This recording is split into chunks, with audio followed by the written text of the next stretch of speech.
I hate these things, but I'm going to give you some nuggets of good this morning that take you into the weekend in good spirits. You know, I left school at 16, but that's when my education finished. Hang on, I've got something on my screen which I've got to get rid of. But I've been a lifelong learner. I started my very first job at 16, knocking on doors selling insurance. So it was a baptism of fire from the start. I decided after not very long that I didn't like working for other people and I wanted to be my own boss. And after 4 failures, I started Inc. in 1994. And you're probably asking, what does a guy who's been running the same business for 30 years know about startups? And if you're not thinking that, then that's good, because probably every 7 years I've gone through some sort of disaster. 94 we started, 2001 was 9/11, 2008 was a financial crisis, 2015 I set myself on fire, and then along came this pesky pandemic, can't even say it anymore, pesky pandemic in 2022, and that basically obliterated version 4 of the business. I've sold the business 4 times, had 5 different private equities involved, so I know a little bit about exiting, I know a little bit about dealing with bankers, I know a little bit about growing businesses through crisis, and I also understand what it's like to set yourself on fire to keep everybody else warm.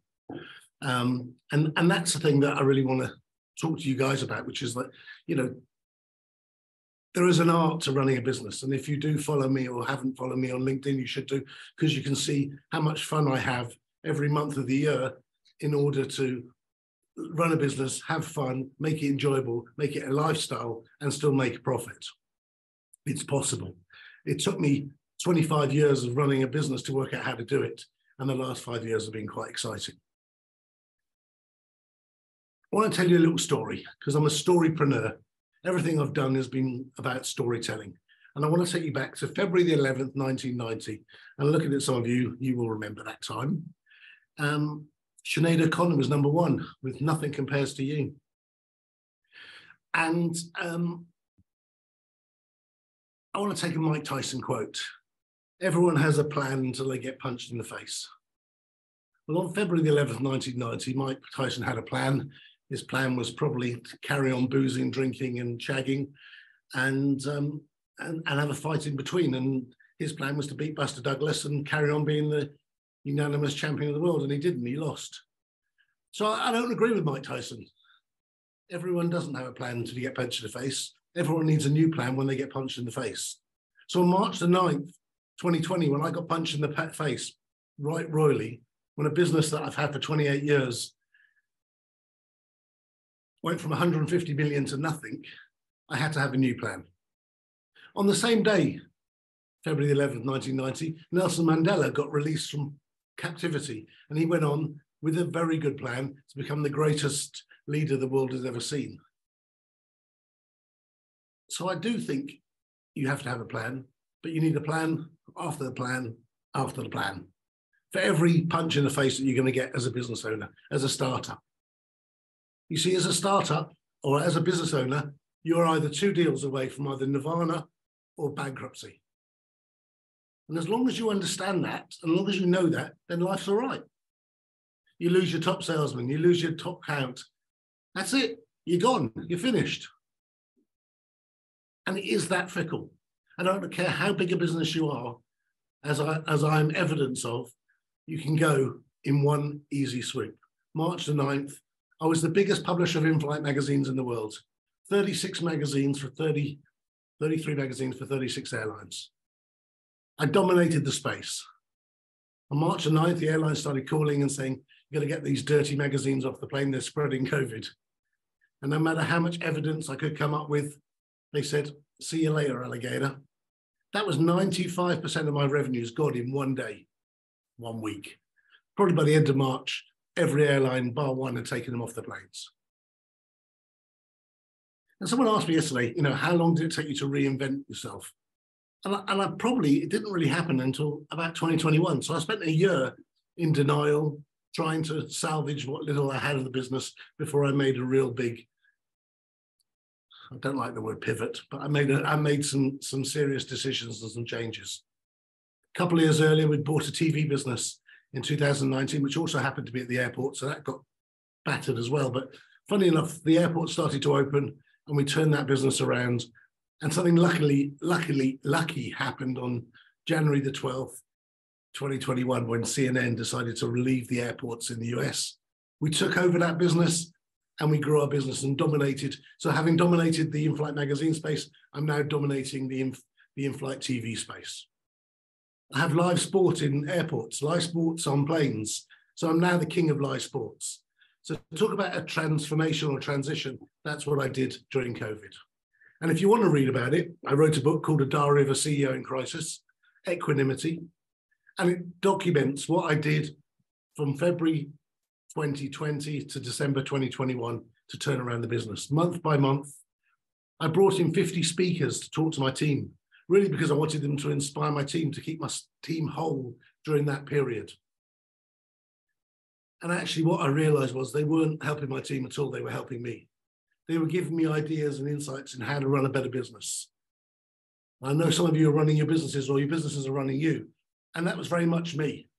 And I decided I wasn't going to come out of COVID the way I went into COVID.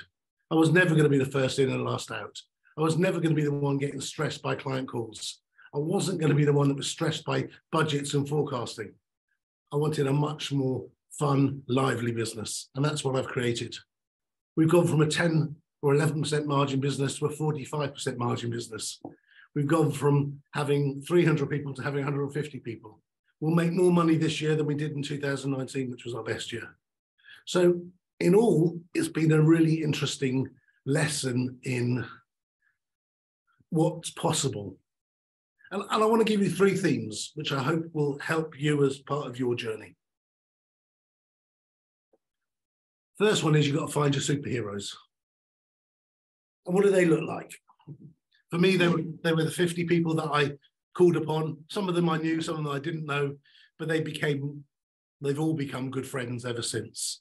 So you need to, doesn't matter who they are. I mean, I phoned up Jordan Belfort and cold called him at 8 o'clock on a Sunday morning, and I got him to come and talk. You've got to have some balls, you've got to have some guile. You need to have somebody with you on your journey, somebody who's done what you've already want to do, somebody who's a couple of years ahead of you. Because there's no point in finding someone who did this 20 years ago, because the world's changed. Somebody who's done what you want to do, but did it 2 years ago, within the last 2 years. That's really important. You need somebody with you who's going the same way as you to keep you motivated. I have a friend, sometimes I'm ahead, sometimes I'm behind, where, you know, the race is long and normally it's only with yourself, right? You've just got to make sure that you've got a good running mate. And that doesn't have to be in your business. It could be another colleague, could be a competitor, but you need a good running mate who's going to keep you on point.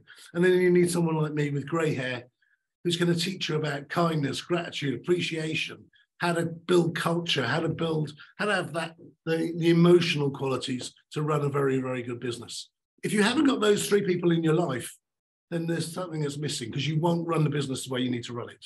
Because you need guides, you need people, you need those superheroes about you. And as I said at the beginning, you need a vision. If you haven't got a big enough vision, then you haven't got a big enough dream. If your vision doesn't scare the living thing out of you, then it's not big enough. Every single year, this time of year, I write a letter to the future. So, dear Simon, 31st of December, 2023, what a great year it's been. And I literally document what I'm going to do. I've been doing that since 2012, and every year the letter gets scarier and scarier, and every year it gets more exciting. Last year I wrote, dear Simon, you will go to the World Cup final with the whole family, and then you'll go to Bali for Christmas. At the time, Bali wasn't even open to European tourists.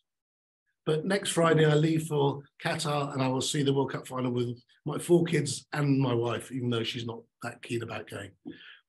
Who knows how you can do things? When you set yourself a target, when you put it down on paper, something happens in your brain that makes it happen.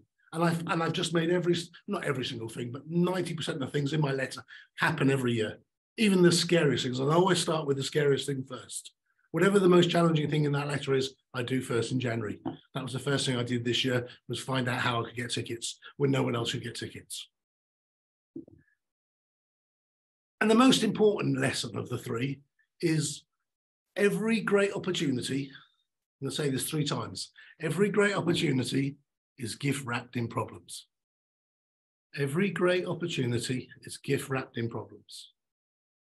Every great opportunity is gift wrapped in problems. So instead of getting a problem and getting anxious, annoyed, angry, just get excited because there's an opportunity somewhere behind it. Sometimes, you know, if, I tell this story in America and I didn't realize that they don't know what pass the parcel is. But if you imagine pass the parcel, that's what the problems are, right? You keep unwrapping it until you find that gift. That's what opportunities are, sorry. Your gift in the pass the parcel is your opportunity. But you've got to keep peeling those layers of wrapping paper off until you find it. It's so funny explaining that story. They're looking at me like I'm crazy, like, I don't know what you're talking about. I thought everybody in the world played pass the parcel. Every great opportunity is gift wrapped in problems. When you can live your business or run your business with that as a mentality, every time you get a problem, instead of getting annoyed and frustrated, you reframe yourself and go, "Ooh, there's an opportunity coming. Small problem, small opportunity. Big problem, flipping heck, massive opportunity." And that's the way I've lived the life for the last year and a half. And I've got to tell you, the opportunities keep presenting themselves. But you have to be awake, you have to be aware, and you have to be available. Because every moment of every day, opportunities are presenting themselves. And what they do, the way opportunities work, this is really quite interesting, this is how the law of the universe works, is that they'll visit you. You know, you've watched Dragon's Den or Shark Tank and you'll see an idea and you go, "Oh, I had that idea." That was the opportunity visiting you. You didn't do anything with it, so it went and knocked on the next door neighbor and it kept going till it found somebody to grab that opportunity. That's how opportunities work. You know, when my business, when those airlines started calling, the problem was there was going to be no more in-flight magazine.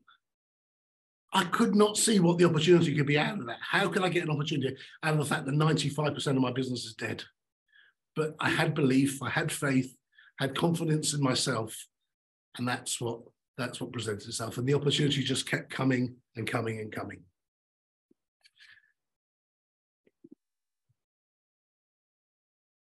And I think there are 2 things that my late grandparents said to me, and I try and finish every story I tell with these 2 mottos because I think they sum up life quite nicely. And the first one is, if it's not okay, it's not the end. If it's not okay, it's not the end. No, it will be okay in the end, and if it's not okay, it's not the end. I've ruined Granny's her words of wisdom. If it's not okay, it'll be okay in the end, and if it's not okay, it's not the end. And you know, that again is just, it sums up the opportunity and the problems together, right? You just got to believe that it's going to be okay, because it will be, everything will be okay in the end. And my grandpa, God rest him, said, you know, and this is the question I keep asking, and I bet all of you are asking yourselves a lot of the time, which is, you know, when is enough enough? It's certainly the entrepreneurial question that no one's got the answer to. And he said to me, Si, if you wake up and you lift your head off the pillow, you've got enough. One of the things that I took to doing while I was trying to find ways to rebuild the business, I started writing poetry under the mantle of the motivational poet. And it was quite funny, because today's poem, just to coincide with that, which if you don't mind, I'll read to you, is goes like this. When I wake up, I feel $1 million. You see, you don't have to be a scholar, because it's better to be alive and be skint than be dead and have loads of mint. Listen, thank you very much for listening. I answer whatever you want to answer. And I will say this to you. The answer to everything doesn't lie in an Excel spreadsheet. That's something that, you know, as business owners, too many people are reliant on the fact that answers are in the spreadsheet, and they're not. They're in the stories, and the stories are what will get you from wherever you are now to wherever you need to be. Simon, that was fantastic. Thank you very much for that. Very pragmatic, very straightforward, and some great stories. And we love story telling this group. We've got some questions. Guy, I think you're up first. We can't hear you, mate.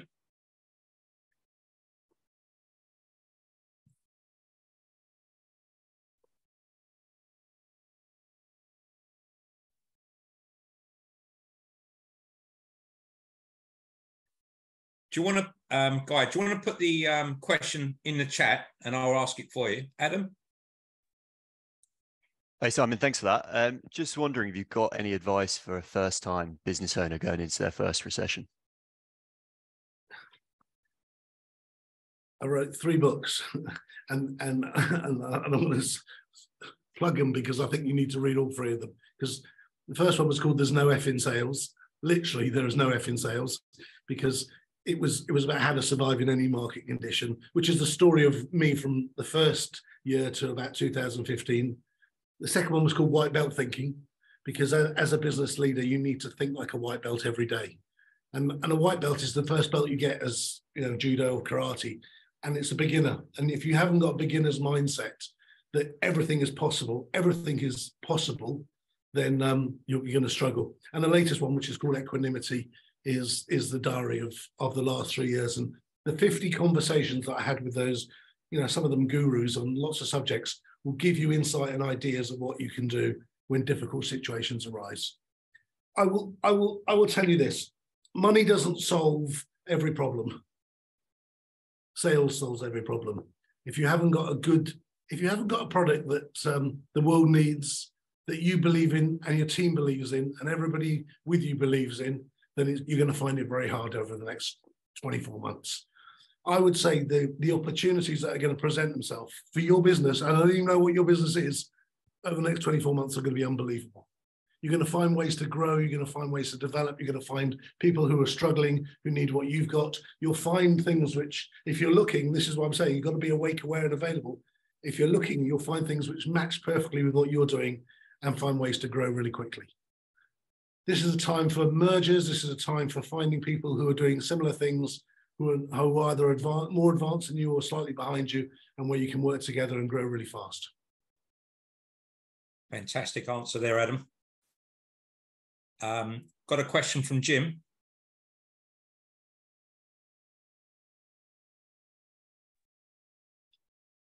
Brilliant listening to you, Simon. I love the story, and I felt an affinity with it. I lost my job at Stansted Airport because of COVID, and it just came left field. We were in a business that was just growing and growing and growing, and we went from 100,000 passengers to 12 overnight, and not 12,000, 12 passengers, and just didn't see that coming. But it was great because I got 6 months on furlough, and which has led me onto this opportunity. And just listening to your story, and there's so much bravery in what you do and your approach, and I love that, and you use it. But I'd love to know, what are you really scared of?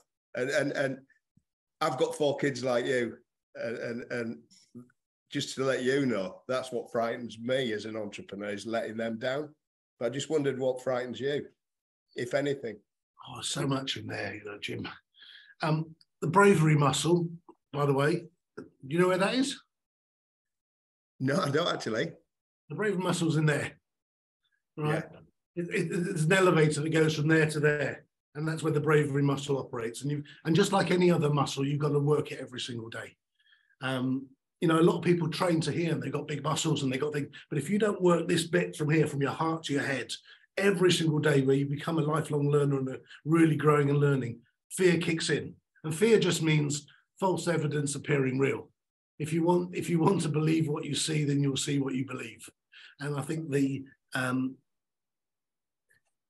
thing with the kids is really interesting, is that after my first exit, I set up a trust fund for them with money in it. And my eldest now is running the fastest growing startup influencer agency in the UK. So I don't know where he got his drive from. He employs number 3, and number 2 works for his biggest client. And I always thought, oh, I want to set them up. I want to make sure they're set up. But they're doing their own thing, you know. And people don't necessarily listen to what you do. They watch what you do. And I really did a lot of stuff during 2008, which I think helped them a lot. I climbed Kilimanjaro. I did a marathon. I did an Ironman. I did stuff to prove that, you know, I'm 300 pounds or whatever, 20 odd stone. You know, things that shouldn't be physically possible for a man of my size, I did to prove to them. And my wife used to say to me, oh, it's all right for you going off on your bike now for 2 hours and going for your run. And I said, I promise you, watch what will happen in years to come. They'll take a lot of notice of the things that I did, and that will give them a lot of courage. And I think that's the truth of it, is that as they get older, they're 23, 21, 19 and 14 now.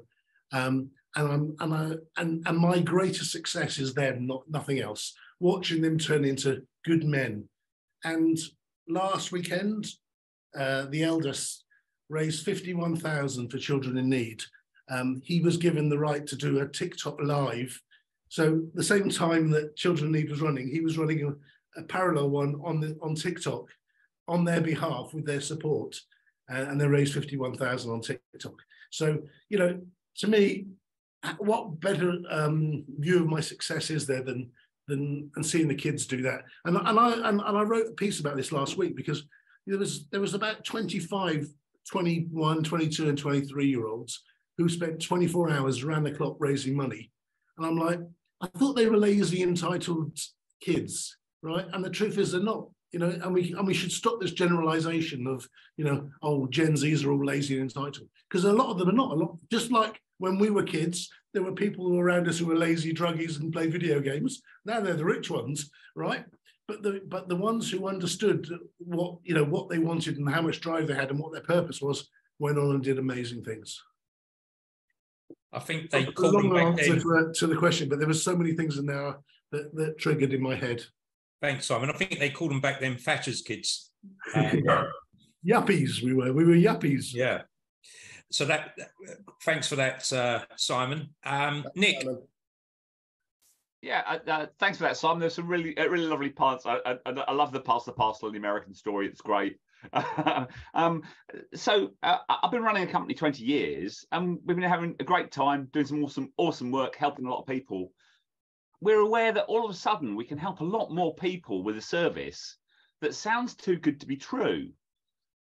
Have you ever had a sales opportunity that actually it sounds like you're selling pound coins for 50p? And how do you get over that with people? I used to tell people we were the best kept secret in media. It's just not true. I know you believe it, but it's not true. It means your story is not good enough, and that you need to hone your story, improve your story, and then people will start believing it. And there's an element of I didn't catch your name. I'm Nick. Nick. There's an element of there, Nick, is that you don't believe it. And when you've got to believe it slightly more, and you've got to get your team believing it slightly more, and I promise you it'll come out. One of the things that I did a thing on the Press Gazette the other week, and they asked me about media, and I said, one of the things that I've become really, really good at is repackaging the same thing. So taking the same product, putting a new bow on it, putting a sprinkle a little dust on it, calling it something different, and then going, oh, look at our new product. People go, oh, that's brilliant. We'll have some of that, right? Last week it was rubbish. We didn't want it.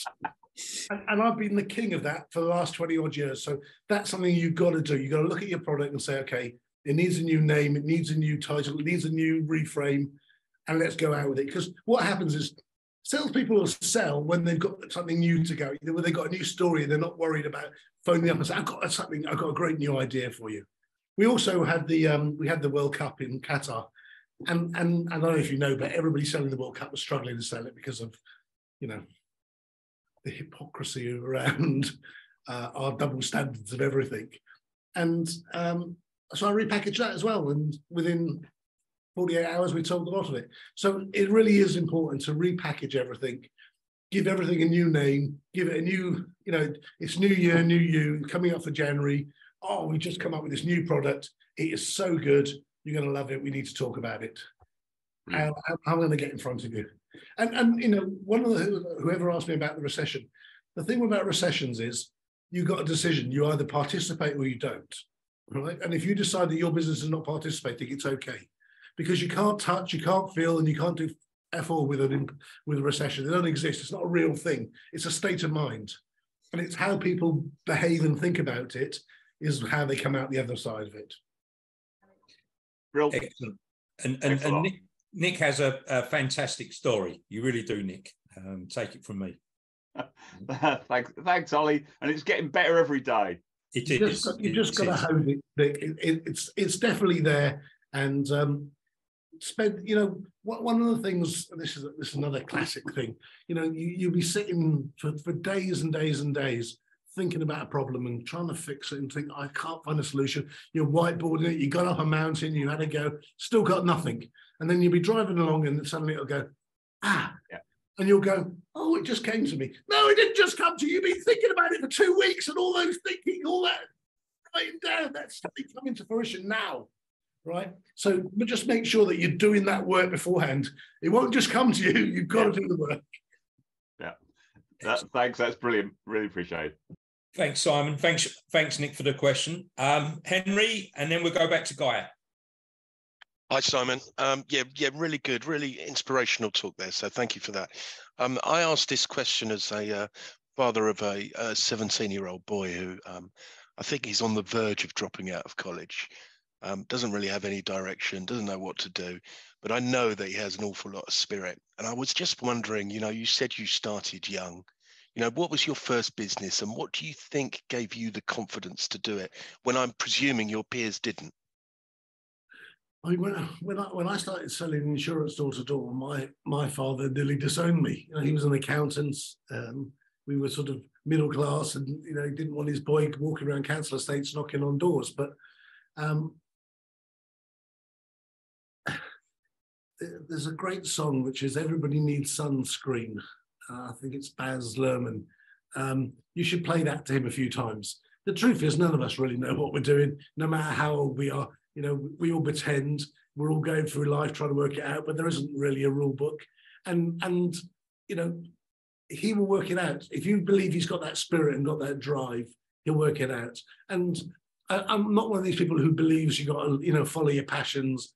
I wasn't good enough to be a footballer, so that was my passion. But my next passion was.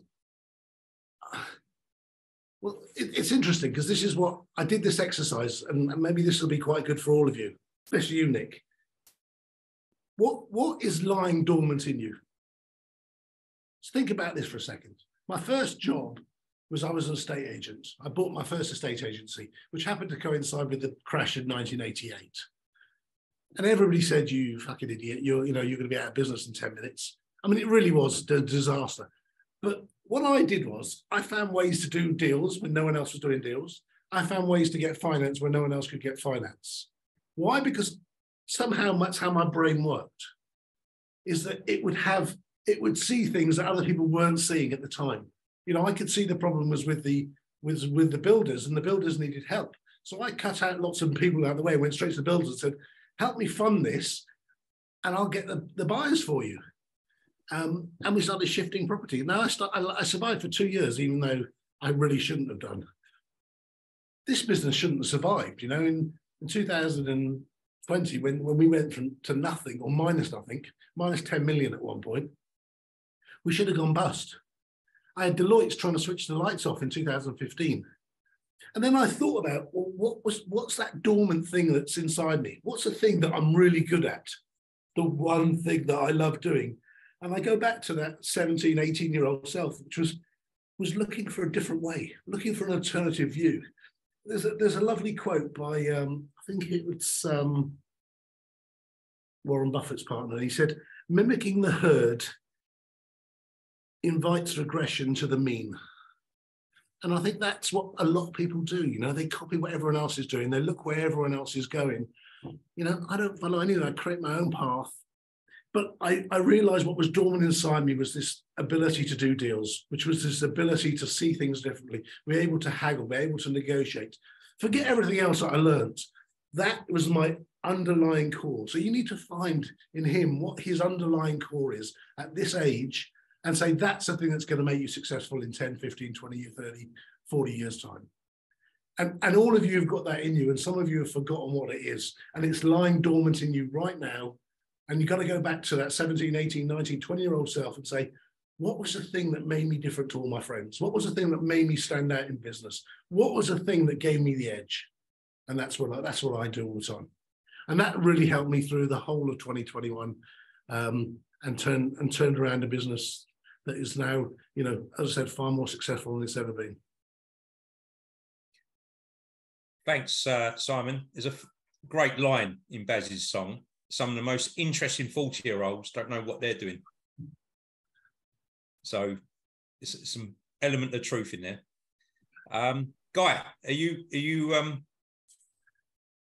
Hello, can you hear me now? Yeah, we can hear you. Cool, happy days. Thank you, Simon. That was really interesting, and you are really good at telling stories. You're right. So my question is, what is the most influential book that you've ever read? I like to ask everybody who is deemed successful. I mean, there's quite a few that I read during COVID to keep me sane. The Road Less Stupid is probably one of the most powerful ones in terms of just going back to simplicity. I do think my first book, There's No F in Sales, with all the proceeds going to Beam, the charity that helps homeless people. I think that one, you know, the amount of emails I still get for that one, that was published 3 years ago, maybe 4 years ago, is unbelievable, because there's so many little nuggets in there that I used at every phase of my journey to get me out of trouble.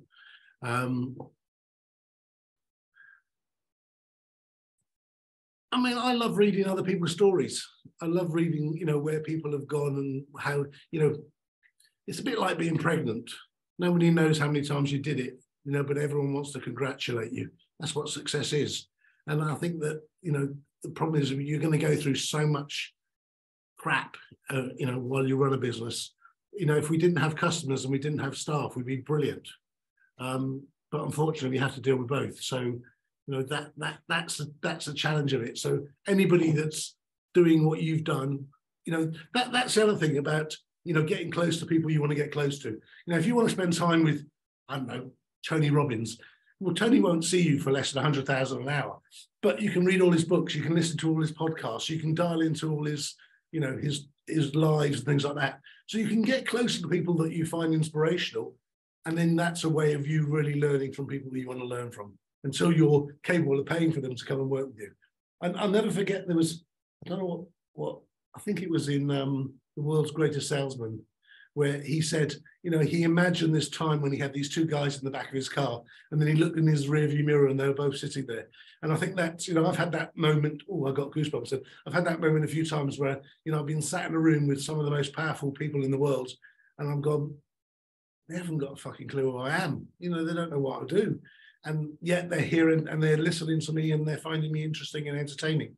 When I was 19, I was at a dinner party with Joan Collins, Roger Moore, Fiona Fullerton, whoever else were the celebrities of the day. And I'm like, I'm just the kid who's got the local magazine, and they thought I was really interesting. And I thought, I'm living my dream, you know. I used to have lunch with Fiona Fullerton on the King's Road every Thursday, and people would walk past and think, who's that spotty kid? So it is, you know, anything is possible. You can make anything happen with enough belief, with enough confidence, and enough chutzpah. Thank you very much, Simon. Quick one from Graham. Yeah, just great talk there, Simon. Yeah, you mentioned seizing opportunities that are coming on post-COVID. Where do you find the best opportunities are presenting themselves at? Everywhere. You literally, you know, I was sitting behind a bus yesterday and something popped up and I went, oh, that was a problem I needed solving, and it was on the back of the bus as an ad. So there are opportunities everywhere. Watch TV, listen to the radio, watch the business shows. I mean, I watch CNBC like, you know, regularly just to make sure I'm hearing what business is doing, where they're struggling. They'll talk about what markets they're struggling in. Then I'll use that as an opportunity to help them solve some of those problems. You know, as business owners, your job is to help businesses solve problems, right? You fix their problems. You trade money for fixing their problems. Someone just said that to me last week, and I'm like, wow, that's really simple. That's what we do. We trade money for solving their problems. If we can't solve their problems, they ain't going to give us any money. And the bigger problems we solve, the bigger checks they'll write for us. That's it. So bloody simple. But look everywhere. Look in the people who've been issued. What's it called anymore? You know, where they have to issue winding up orders or all that sort of thing. It's always good to see, you know, who's getting CCJs and things. You know that they're struggling to pay their bills. Talk to your suppliers. You know, who's behind with their bills, who's doing well, who's struggling, who could do with some help. What business are you in? A combination of helping people get B Corp certification and accountancy, management accountancy. So, you know, this is a real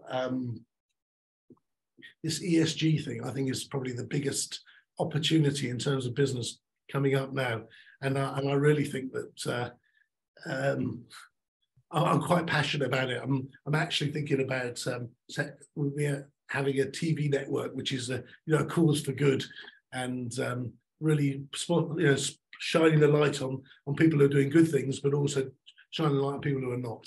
And I think that too many corporations don't understand what diversity means, don't understand what social good is, and they think they can do it by ticking boxes and quotas, and it's not true. Mm-hmm. Well, happy to have a chat if you think it'd be useful. So.